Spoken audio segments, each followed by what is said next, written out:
Hi ಎಲ್ಲರಿಗೂ ನಮಸ್ಕಾರ. ನಾನಿವತ್ತು ಡೈಲಿ ರೂಟೀನ್ದು ವಿಡಿಯೋ ಅಪ್ಲೋಡ್ ಮಾಡ್ತಾ ಇದ್ದೀನಿ, ಅಂದರೆ ಫುಡ್ ವಿಡಿಯೋ ಅಷ್ಟೇ. ನಾನಿವತ್ತು ಡಿಟಾಕ್ಸ್ ಡ್ರಿಂಕಿಂದ ಸ್ಟಾರ್ಟ್ ಮಾಡ್ತಿದ್ದೀನಿ. ನಾನು ಈ ಡ್ರಿಂಕ್ ಮಾಡೋದಕ್ಕೆ ಪೈನಾಪಲ್ ಸಿಪ್ಪೆ ಯೂಸ್ ಮಾಡ್ಕೊಂಡಿದ್ದೀನಿ. ನೀವು ಆಲ್ಮೋಸ್ಟ್ ಪೈನಾಪಲಲ್ಲಿ ಟ್ರೈ ಮಾಡಿದ್ರೆ, ಬಟ್ ನಾನು ಡಿಫ್ರೆಂಟಾಗಿ ಪೈನಾಪಲ್ ಸಿಪ್ಪೆ ಯೂಸ್ ಮಾಡಿಕೊಂಡು ಯಾವ ರೀತಿ ಈ ಡ್ರಿಂಕ್ ಮಾಡೋದು ಅಂತ ತಿಳಿಸ್ಕೊಡ್ತಾ ಇದ್ದೀನಿ. ನಾನಿಲ್ಲಿ ಪೈನಾಪಲ್ ಸಿಪ್ಪೆನ ವಾಶ್ ಮಾಡಿ ಇಟ್ಕೊಂಡಿದ್ದೀನಿ. ಆ್ಯಕ್ಚುಲಿ ನಿಮ್ಗೆ ಇದರಲ್ಲಿ ಬ್ರೋಮಲೈನ್ ಮತ್ತು ಎನ್ಸೈಮ್ ಅಂತ ಒಂದು ಇದಿರುತ್ತೆ, ವಿಟಮಿನ್ನು. ಅದು ನಿಮಗೆ ತುಂಬಾ ಹೆಲ್ಪ್ ಮಾಡುತ್ತೆ ಫ್ಯಾಟ್ ಲಾಸಲ್ಲಿ.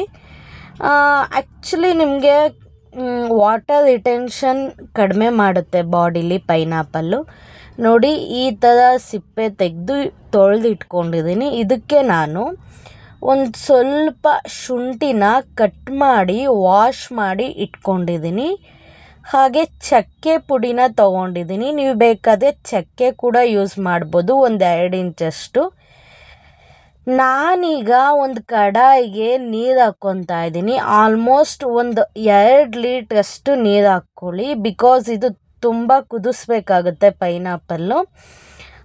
ಈ ಡ್ರಿಂಕು ತುಂಬಾ ಯೂಸಸ್ ಇರುತ್ತೆ ನಿಮಗೆ.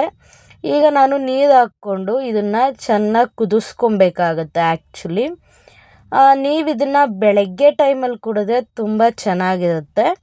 ನಿಮಗೆ ಫ್ಯಾಟ್ ಲಾಸ್ ತುಂಬ ಕ್ವಿಕ್ಕಾಗುತ್ತೆ ಈ ಡ್ರಿಂಕ್ ಬಂದು. ನಾನೀಗ ಪೈನಾಪಲ್ ಹಚ್ಚಿಟ್ಕೊಂಡಿದ್ನಲ್ಲ, ಅದನ್ನು ಹಾಕ್ಕೊತಾ ಇದ್ದೀನಿ ನೀರಿಗೆ. ನಿಮಗೆ ನೀರಲ್ಲಿ ಚೆನ್ನಾಗಿ ಕುದಿಬೇಕಿದ್ದು. ಇದಕ್ಕೆ ನಾನು ಶುಂಠಿ ಕೂಡ ಆ್ಯಡ್ ಮಾಡ್ಕೊತಾ ಇದ್ದೀನಿ. ಹಾಗೆ ಶುಂಠಿ ಮತ್ತು ಚಕ್ಕೆ ಪುಡಿ ಆ್ಯಡ್ ಮಾಡೋದ್ರಿಂದ ನಿಮಗೆ ತುಂಬಾ ಯೂಸಸ್ ಇರುತ್ತೆ. ಶುಂಠಿ ಕೂಡ ವೆಯ್ಟ್ ಲಾಸಲ್ಲಿ ಎಫೆಕ್ಟ್ ಮಾಡುತ್ತೆ, ಹಾಗೆ ಚಕ್ಕೆ ಕೂಡ ವೆಯ್ಟ್ ಲಾಸಲ್ಲಿ ಎಫೆಕ್ಟ್ ಮಾಡುತ್ತೆ. ನಿಮಗೆ ಕಾರ್ಬೋಹೈಡ್ರೇಟ್ ಕೂಡ ಇರುತ್ತೆ ಇದರಲ್ಲಿ. ನೀವು ಇದನ್ನು ಒಂದು 15 ಮಿನಿಟ್ಸ್ ಕುದಿಸಿದ್ರೆ ಸಾಕಾಗುತ್ತೆ. ಇದನ್ನು ಚೆನ್ನಾಗಿ ಮಿಕ್ಸ್ ಮಾಡ್ಕೊಳ್ಳಿ. ನೀವು ಪೈನಾಪಲ್ನ ಹಚ್ಚಿಬಿಟ್ಟು ಹಾಗೆ ಹಾಕ್ಕೊಂಬಿಡಿ, ಬಿಕಾಸ್ ಅದ್ರಲ್ಲಿ ತುಂಬಾ ಕೆಮಿಕಲ್ಸ್ ಮತ್ತು ಪೆಸ್ಟಿಸೈಡ್ಸ್ ಯೂಸ್ ಮಾಡಿರ್ತಾರೆ ಹಣ್ಣಿಗೆ. ಅದರಿಂದ ನೀವು ಅದನ್ನು ಚೆನ್ನಾಗಿ ತೊಳೆದ್ಬಿಟ್ಟು ಹಾಕ್ಕೊಬೇಕು. ಶುಂಠಿ ಮತ್ತು ಚಕ್ಕೆ ಹಾಕ್ಕೊಳ್ಳೋದ್ರಿಂದ ಒಂದು ಎಫೆಕ್ಟಿವ್ ಡ್ರಿಂಕ್ ಅಂತಲೇ ಹೇಳ್ಬೋದು. ಇದು ಹೊಟ್ಟೆ ಬೊಜ್ಜನ್ನ ಬೇಗ ಕರಗಿಸೋದಕ್ಕೆ ಹೆಲ್ಪ್ ಮಾಡುತ್ತೆ. ನೀವು ಇದನ್ನು ಚೆನ್ನಾಗಿ ತೊಳೆದ್ಬಿಟ್ಟೆ ಯೂಸ್ ಮಾಡಿ. ಈಗ ನೋಡಿ, ಇದು ಚೆನ್ನಾಗೇ ಕುದಿಬೇಕು. ಒಂದು 10ರಿಂದ 15 ನಿಮಿಷ ಕುದ್ರೆ ಸಾಕಾಗುತ್ತೆ. ನಿಮಗೆ ಪೈನಾಪಲ್ ಜ್ಯೂಸ್ ಕುಡ್ದಿರ್ತೀರ ನಾರ್ಮಲಾಗಿ, ಈ ಥರ ಮಾಡ್ಕೊಳ್ಳಿ. ನಿಮಗೆ ಕ್ಯಾಲೋರೀಸ್ ಬರ್ನ್ ಮಾಡುತ್ತೆ ಮತ್ತು ಅಡಿಷ್ನಲ್ಲಾಗಿ ನಿಮಗೆ ಡೈಜೆಷನ್ನು ಇಂಪ್ರೂವ್ ಮಾಡುತ್ತೆ ಮತ್ತು ಬ್ಯಾಲೆನ್ಸ್ ಮಾಡುತ್ತೆ. ಇದರಲ್ಲಿ ಫ್ಯಾಟ್ಸು ಮತ್ತು ಕಾರ್ಬೋಹೈಡ್ರೇಟ್ಸ್ ಕೂಡ ಕಡಿಮೆ ಇರೋದ್ರಿಂದ ನೀವು ಇದನ್ನು ಡೈಲಿ ತಿಂಡಿಗೂ ಮುಂಚೆ ಹಾಗೆ ನೈಟ್ ಊಟ ಆದಮೇಲೆ ಮಲಗೋಕ್ಕೂ ಮುಂಚೆ ಕುಡಿದ್ರೆ ತುಂಬ ಚೆನ್ನಾಗಿರುತ್ತೆ. ನಿಮಗೆ ಬಾಡಿಲಿ ವಾಟರ್ ಕಂಟೆಂಟ್ನ ರೆಡ್ಯೂಸ್ ಮಾಡುತ್ತೆ ಇದು. ನೋಡಿ, ಈ ಡ್ರಿಂಕ್ ಈಗ ರೆಡಿ ಆಗಿದೆ. ಇದು ತುಂಬಾ ಸ್ವೀಟಾಗಿರುತ್ತೆ. ಆ್ಯಕ್ಚುಲಿ ನಾನು ಹೇಗೆ ಬರುತ್ತೋ ಫಸ್ಟ್ ಟೈಮ್ ಅಂತ ಟ್ರೈ ಮಾಡಿದೆ, ಬಟ್ ಪರವಾಗಿಲ್ಲ, ಸ್ವಲ್ಪ ಚೆನ್ನಾಗಿತ್ತು, ಸ್ವೀಟಾಗೇ ಇತ್ತು. ಈ ಡ್ರಿಂಕ್ ನಿಮ್ಗೆ ಇಷ್ಟ ಆಗಿದೆ ಅಂದ್ಕೊತೀನಿ. ನಾನೀಗ ಬ್ರೇಕ್ಫಾಸ್ಟ್ಗೆ ಒಂದು ಬನಾನ ತೊಗೊಂಡಿದ್ದೀನಿ, ಹಾಗೆ ಸ್ವಲ್ಪ ಕುಕುಂಬರನ್ನ ಹಚ್ಚಿ ಇಟ್ಕೊಂಡಿದ್ದೀನಿ, ಹಾಗೆ ಮೂಸಂಬಿ ಕೂಡ ಇಟ್ಕೊಂಡಿದ್ದೀನಿ ಸ್ವಲ್ಪ, ಒಂದು 5 ಎಸ್ಲಷ್ಟು. ಹಾಗೆ ನಾನಿಲ್ಲಿ ಪೈನಾಪಲ್ ಕೂಡ ತೊಗೊಂಡಿದ್ದೀನಿ. ನಿಮಗೆ ಬನಾನದಲ್ಲಿ 1.3 ಗ್ರಾಮಷ್ಟು ನ್ಯೂಟ್ರಿಯೆಂಟ್ ಸಿಕ್ಕುತ್ತೆ. ಕುಕುಂಬರಲ್ಲಿ ಬಂದು ನಿಮಗೆ ಜಾಸ್ತಿನೇ ನ್ಯೂಟ್ರಿಷನಲ್ ವ್ಯಾಲ್ಯೂಸ್ ಇರುತ್ತೆ. ಒಂದು 0.3 ಗ್ರಾಮ್ಸ್ ಅಂತ ಇಟ್ಕೊಳ್ಳಿ. ನಿಮಗೆ ಇದರಲ್ಲಿ ತುಂಬಾ ಹೆಲ್ತ್ ಬೆನಿಫಿಟ್ಸ್ ಇರುತ್ತೆ. ಪಪಾಯನೂ ಅಷ್ಟೇ ವೆಯ್ಟ್ ಲಾಸಲ್ಲಿ ತುಂಬಾ ಎಫೆಕ್ಟಿವ್ ಆಗಿ ರಿಸಲ್ಟ್ ಕೊಡುತ್ತೆ.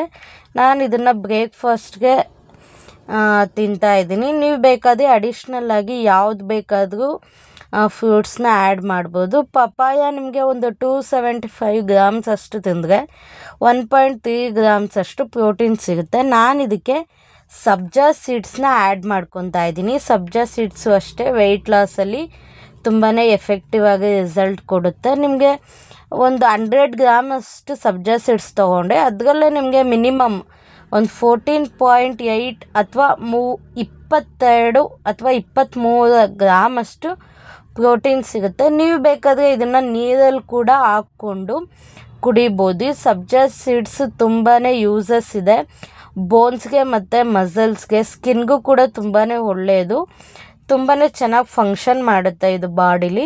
ನೀವು ಬೇಕಾದರೆ ಬೆಚ್ಚಗಿರೋ ನೀರಲ್ಲಿ ಸಬ್ಜಾ ಸೀಡ್ಸ್ನ ಹಾಕ್ಕೊಂಡು ಯೂಸ್ ಮಾಡ್ಬೋದು.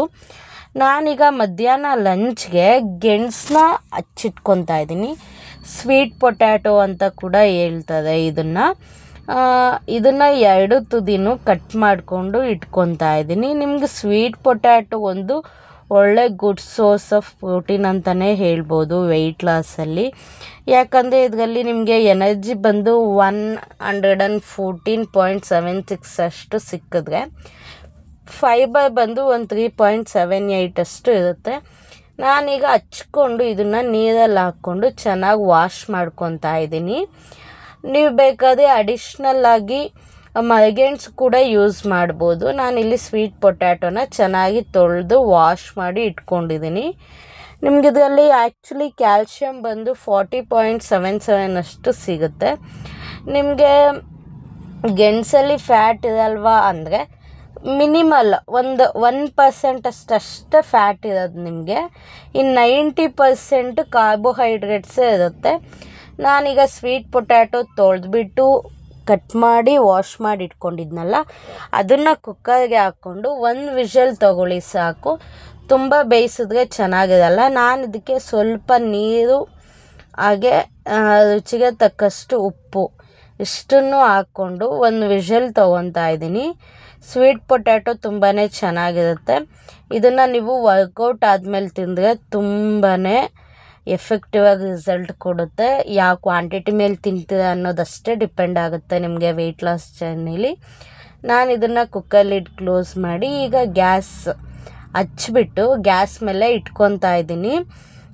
ಈಗ ಇದು ರೆಡಿ ಆಗ್ತಾ ಇದೆ ನೋಡಿ. ಹಚ್ಚಿ ಗ್ಯಾಸ್ನ ಇಟ್ಕೊಂಡಿದ್ದೀನಿ. ಕುಕ್ಕರ್ ಲಿಡ್ ಕ್ಲೋಸ್ ಮಾಡಿ 1 ವಿಷಲ್ ತೊಗೊಂಡ್ರೆ ಸಾಕಾಗುತ್ತೆ. ನಿಮಗೆ ಆಫ್ ಬಾಯ್ಲ್ ಇಷ್ಟಪಡಲ್ಲ ಅನ್ನೋರು ಬೇಕಾದರೆ ಇನ್ನೊಂದು ವಿಷಲ್ ಕೂಡ ತೊಗೊಬೋದು. ಈಗ ಇದು ರೆಡಿ ಆಗಿದೆ. 1 ವಿಷಲ್ ತೊಗೊಂಡಿದ್ದೀನಿ. ಈಗ ಕುಕ್ಕರ್ ಲಿಡ್ ಓಪನ್ ಮಾಡ್ತಾ ಇದ್ದೀನಿ. ಗೆಣಸು ಆ್ಯಕ್ಚುಲಿ ಬೆಂದಿದೆ. ನೀವು ಬೇಕಾದರೆ ತಪ್ಪಲೆಯಲ್ಲಿ ಕೂಡ ಬೇಯಿಸ್ಕೊಬೋದು. ನಾನು 1 ವಿಷಲ್ ತೊಗೊಂಡಿದ್ದೀನಿ. ನೋಡಿ ಯಾವ ಥರ ಇದೆ ಅಂತ, ಚೆನ್ನಾಗಿ ಬಂದಿದೆ. ಈಗ ನಾನು ಇದಕ್ಕೆ ವೆಜಿಟೇಬಲ್ಸ್ ಯೂಸ್ ಮಾಡಿಕೊಂಡು ಒಂದು ಫ್ರೈ ಥರ ಮಾಡ್ಕೊತಾ ಇದ್ದೀನಿ. ಇದಕ್ಕೆ ಕ್ಯಾರೆಟು, ಹುರುಳಿಕಾಯಿ, ಕ್ಯಾಪ್ಸಿಕಮ್, ಗೆಡ್ಡೆಕೋಸು, ಹಾಗೆ ನಾನಿಲ್ಲಿ ಕ್ಯಾಬೇಜ್ ಕೂಡ ತೊಗೊಂಡಿದ್ದೀನಿ. ನೀವು ಬೇಕಾದರೆ ಯಾವುದು ಬೇಕಾದರೂ ಆ್ಯಡ್ ಮಾಡ್ಕೊಬೋದು ವೆಜಿಟೇಬಲ್ಸ್. ಈಗ ಇದನ್ನೆಲ್ಲ ಹಚ್ಚಿ ಇಟ್ಕೊಂಡಿದ್ದೀನಿ. ನೋಡಿ ಈ ಸೈಜಲ್ಲಿ ಹಚ್ಚಿಟ್ಕೊಂಡ್ರೆ ಸಾಕಾಗುತ್ತೆ. ನೀವು ತರಕಾರಿನ ಯಾವ ಸೈಜಲ್ಲಿ ಬೇಕಾದರೂ ಹಚ್ಚಿಟ್ಕೊಬೋದು. ನಾನಿಲ್ಲಿ ಗೆಡ್ಡೆಕೋಸು, ಕ್ಯಾಬೇಜು, ಹುರುಳಿಕಾಯಿ, ಕ್ಯಾರೆಟ್ ಮತ್ತು ಕ್ಯಾಪ್ಸಿಕಮ್ನ ಉದ್ದುದ್ದಾಗಿ ಹಚ್ಚಿಟ್ಕೊಂಡಿದ್ದೀನಿ. ತಿನ್ನಬೇಕಾದ್ರೆ ಬಾಯಿಗೆ ಸಿಕ್ಕಿದ್ರೆ ತುಂಬಾ ಚೆನ್ನಾಗಿರುತ್ತೆ. ಈಗ ನಾನು ಪನ್ನೀರ್ ತೊಗೊಂಡಿದ್ದೀನಿ. ಪನ್ನೀರ್ನು ಕೂಡ ಕಟ್ ಮಾಡಿ ಇಟ್ಕೊತಾ ಇದ್ದೀನಿ. ಆ್ಯಕ್ಚುಲಿ ಪನ್ನೀರಲ್ಲಿ ಒಂದು ಗುಡ್ ಸೋರ್ಸ್ ಆಫ್ ಪ್ರೋಟೀನ್ ಅಂತಲೇ ಹೇಳ್ಬೋದು. ಆಲ್ಮೋಸ್ಟ್ ಡಯಟ್ ಯೂಸ್ ಮಾಡೋರು ಪನ್ನೀರನ್ನ ಯೂಸ್ ಮಾಡ್ತಾರೆ. ನಾನೀಗ ಕಡಾಯಿನ ಕಾಯಕ್ಕಿಟ್ಟಿದ್ದೆ. ಅದಕ್ಕೆ ಕ್ಯಾರೆಟು ಮತ್ತು ಹಚ್ಚಿಟ್ಕೊಂಡಿದ್ನಲ್ಲ ಹುರುಳಿಕಾಯಿ, ಇದೆರಡನ್ನೂ ಫಸ್ಟ್ ಆ್ಯಡ್ ಮಾಡ್ಕೊತಾ ಇದ್ದೀನಿ. ತುಂಬಾ ಚೆನ್ನಾಗಿರುತ್ತೆ ಈ ವೆಜಿಟೇಬಲ್ ಫ್ರೈ. ನನಗೆ ಪರ್ಸ್ನಲಿ ತುಂಬಾ ಇಷ್ಟ ಆಗಿದೆ. ಸೊ ನೋಡಿ ಈಗ ಇದನ್ನು ಫ್ರೈ ಮಾಡ್ಕೊತಾ ಇದ್ದೀನಿ ನಾನು. ಆಯಿಲ್ ಸ್ವಲ್ಪ ಹಾಕ್ಕೊಳ್ಳಿ, ಜಾಸ್ತಿ ಹಾಕ್ಕೊಂಡ್ರೆ ಚೆನ್ನಾಗಿರಲ್ಲ. ನಾನು ಆಲ್ರೆಡಿ ಕಡಾಯಿಗೆ ಆಯಿಲ್ ಅಪ್ಲೈ ಮಾಡಿ ಇಟ್ಟಿರ್ತೀನಿ, ಅದೇ ಸಾಕಾಯಿತು. ನಾನು ನೆಕ್ಸ್ಟು ಆಯಿಲ್ ಏನು ಅಪ್ಲೈ ಮಾಡ್ಕೊಂಡಿಲ್ಲ. ಈಗ ಇದು ಫ್ರೈ ಆಗಿದೆ. ಇಷ್ಟು ಫ್ರೈ ಆದರೆ ಸಾಕು. ನೀವು ತರಕಾರಿನೆಲ್ಲ ಆಫ್ ಬಾಯ್ಲಲ್ಲೇ ತಿನ್ನಿ, ತುಂಬ ಚೆನ್ನಾಗಿರುತ್ತೆ. ಈಗ ನಾನು ಇದಕ್ಕೆ ಗೆಡ್ಡೆಕೋಸು ಮತ್ತು ಕ್ಯಾಪ್ಸಿಕಮ್ಮು ಮತ್ತು ಕ್ಯಾಬೇಜ್ನು ಕೂಡ ಹಾಕ್ಕೊಂಡು ಫ್ರೈ ಮಾಡ್ಕೊತೀನಿ. ಆ್ಯಕ್ಚುಲಿ ನಿಮಗೆ ತರಕಾರಿಲಿ ತುಂಬಾ ನ್ಯೂಟ್ರಿಯೆಂಟ್ಸ್ ಸಿಗುತ್ತೆ, ಹೈ ನ್ಯೂಟ್ರಿಯೆಂಟ್ಸ್ ಅಂತಲೇ ಹೇಳ್ಬೋದು. ಬೀನ್ಸಲ್ಲೂ ತುಂಬ ಒಳ್ಳೆ ನ್ಯೂಟ್ರಿಯೆಂಟ್ಸ್ ಇರುತ್ತೆ. ನೀವು ಬೇಕಾದರೆ ಇದಕ್ಕೆ ಪಾಲಕ್ ಸೊಪ್ಪು ಕೂಡ ಯೂಸ್ ಮಾಡ್ಕೊಬೋದು ಅಥವಾ ಆಲೂಗಡ್ಡೆ ಕೂಡ ಯೂಸ್ ಮಾಡ್ಕೊಬೋದು. ನಾನು ಇದಿಷ್ಟನ್ನು ಹಾಕಿ ಚೆನ್ನಾಗಿ ಫ್ರೈ ಮಾಡ್ಕೊತೀನಿ. ನೀವು ಆಫ್ ಬಾಯ್ಲ್ ತಿಂದೇ ಚೆನ್ನಾಗಿರುತ್ತೆ. ಯಾಕೆ ನಾನು ಎಲ್ಲ ವೀಡಿಯೋದಲ್ಲೂ ಆಫ್ ಬಾಯ್ಲೇ ಮಾಡ್ಕೊಳ್ಳಿ ಹೇಳ್ತೀನಿ ಅಂದರೆ ಫುಲ್ ಬಾಯ್ಲ್ಗಿನ್ನ ಹಾಫ್ ಬಾಯ್ಲಲ್ಲೇ ತುಂಬಾ ನ್ಯೂಟ್ರಿಷನಲ್ ವ್ಯಾಲ್ಯೂಸ್ ಇರೋದ್ರಿಂದ ನಾನು ಯಾವಾಗಲೂ ಸಜೆಸ್ಟ್ ಮಾಡೋದು ಹಾಫ್ ಬಾಯ್ಲೇ ಮಾಡ್ಕೊಳ್ಳಿ ಅಂತ. ನಾನೀಗ ಲಿಡ್ನ ಕ್ಲೋಸ್ ಮಾಡಿ ಚೆನ್ನಾಗಿ ಬೇಯಿಸ್ಕೊತಾ ಇದ್ದೀನಿ. ನೀವು ಬೇಕಾದರೆ ತರಕಾರಿನ ಸ್ಟೀಮ್ ಮಾಡಿಕೊಂಡು ಆಮೇಲೆ ಕೂಡ ಫ್ರೈ ಮಾಡ್ಕೊಬೋದು. ಇದು ನಿಮಗೆ ಒಂದು 10 ನಿಮಿಷನೂ ತೊಗೊಳ್ಳಲ್ಲ ಈ ಫ್ರೈ ಮಾಡ್ಕೊಳ್ಳೋದಕ್ಕೆ.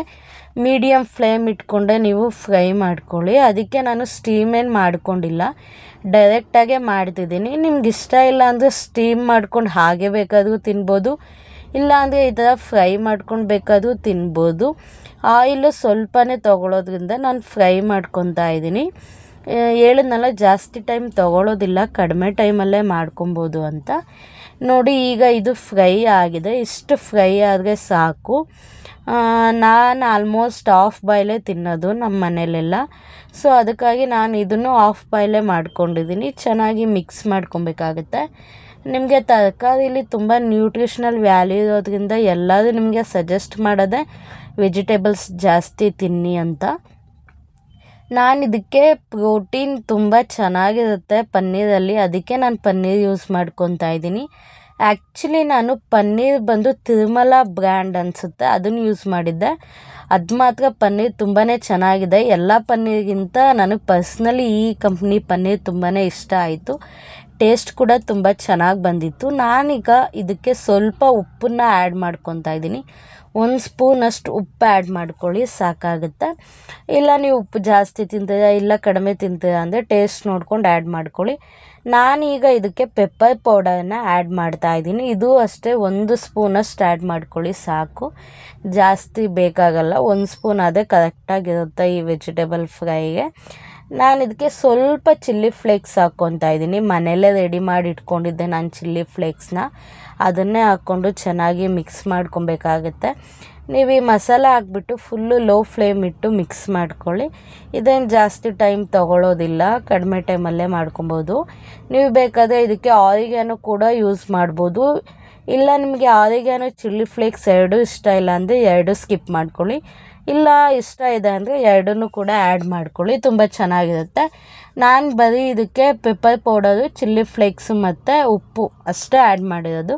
ನೀವು ಬೇಕಾದರೆ ಚಾಟ್ ಮಸಾಲ ಕೂಡ ಯೂಸ್ ಮಾಡ್ಕೊಬೋದು. ನಾನೀಗ ಇದನ್ನು ಲಿಡ್ ಕ್ಲೋಸ್ ಮಾಡಿ 1 ನಿಮಿಷ ಫ್ರೈ ಮಾಡಿಕೊಂಡ್ರೆ ಸಾಕಾಗುತ್ತೆ, ಇಲ್ಲ ಅಂದರೆ ಸೀದೋಗೋ ಚಾನ್ಸಸ್ ಇರುತ್ತೆ. ಸೊ ಅದಕ್ಕಾಗಿ ನಾನು ಇದನ್ನು ಫ್ರೈ ಮಾಡಿದ್ದೀನಿ. ನೋಡಿ ಈಗ ಕಲರ್ ಕೂಡ ಚೇಂಜ್ ಆಗಿದೆ. ಈಗ ನಾನು ಇದಕ್ಕೆ ಒಂದು ಫುಲ್ಲು ನಿಂಬೆಹಣ್ಣು ಸ್ಕ್ವೀಸ್ ಮಾಡ್ಕೊತೀನಿ. ಆ್ಯಕ್ಚುಲಿ ನಿಮಗೆ ನಿಂಬೆಹಣ್ಣು ಸ್ಕ್ವೀಸ್ ಮಾಡಿಕೊಂಡ್ರೆ ಒಳ್ಳೆ ಟೇಸ್ಟ್ ಕೊಡುತ್ತೆ ಈ ವೆಜಿಟೇಬಲ್ ಫ್ರೈಯಲ್ಲಿ. ಅದಕ್ಕೋಸ್ಕರ ನಾನು ನಿಂಬೆಹಣ್ಣು ಒಂದು ಫುಲ್ ಯೂಸ್ ಮಾಡ್ತಾಯಿದ್ದೀನಿ. ನಿಮ್ಮ ಟೇಸ್ಟ್ ತಕ್ಕನಂಗೆ ನೀವು ಮಾಡ್ಕೊಳ್ಳಿ. ರೆಸಿಪಿ ಮಾತ್ರ ಇದೇ ಆಗಿರುತ್ತೆ. ನೋಡಿ ನಾನು ನಿಂಬೆಹಣ್ಣು ಸ್ಕ್ವೀಸ್ ಮಾಡ್ಕೊತಾ ಇದ್ದೀನಿ. ಸ್ಕ್ವೀಸ್ ಮಾಡಿಕೊಂಡು ನಾನೀಗ ಇದನ್ನು ಚೆನ್ನಾಗಿ ಮಿಕ್ಸ್ ಮಾಡ್ಕೊತೀನಿ ಒಂದ್ಸಲ. ನೀವು ಬೇಕಾದರೆ ಕೊತ್ತಂಬರಿ ಸೊಪ್ಪು ಕೂಡ ಹಾಕ್ಕೊಳ್ಳಿ. ಪಾಲಕ್ ಸೊಪ್ಪು ಹಾಕ್ಕೊಂಡ್ರೆ ಟೇಸ್ಟ್ ತುಂಬ ಚೆನ್ನಾಗಿ ಬರುತ್ತೆ. ನಾನು ಅದನ್ನು ಕೂಡ ಟ್ರೈ ಮಾಡಿದ್ದೆ. ಈಗ ಇದು ರೆಡಿ ಆಗಿದೆ. ನಾನೀಗ ಲಂಚ್ಗೆ ವೆಜಿಟೇಬಲ್ ಫ್ರೈ ಮತ್ತು ಗೆಣಸು 1 ಗೆಣಸು ತೊಗೊಂಡಿದ್ದೆ, 2 ಮೊಟ್ಟೆ ತೊಗೊಂಡಿದ್ದೆ. ಇದಾಗಿರುತ್ತೆ ಇವತ್ತಿನ ನನ್ನ video. Thanks for watching. Don't forget to subscribe. Bye bye.